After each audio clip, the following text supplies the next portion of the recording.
Hello everyone and welcome back. In this video, we will learn how to analyze pivot table data using filters and slicers in Excel. If you haven't watched the previous video on creating a pivot table, and the full playlist is linked in the description below. Now let's get started. Now let's analyze our pivot table data using filters and slicers. Click anywhere inside the pivot table. The Pivot Table tab appears in the top ribbon. First, let's add a filter. We want to see only the employees who met their target. In the Fields panel, find Status. Drag it and drop it into the Filters area at the top right. A drop-down appears at the top of the sheet showing Status All.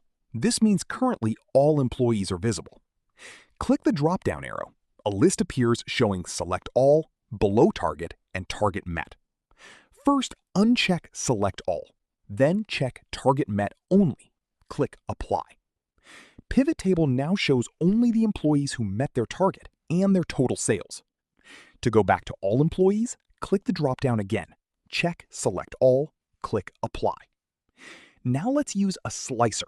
A slicer is a visual filter button that is easier and faster to use than a drop-down, especially when you are presenting data to someone. Click anywhere on the pivot table. Go to Pivot Table tab in the ribbon, click Insert Slicer. The Insert Slicers dialog opens, showing all our fields. Check Department. Click OK. A slicer box appears on the sheet with two buttons, Electronics and Furniture.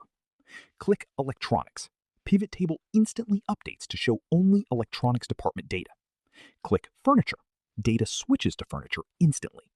No drop-downs, no dialogues, just one click and the data updates. This is how professionals filter and present pivot table data quickly and clearly. Subscribe for more content like this and start your prep today.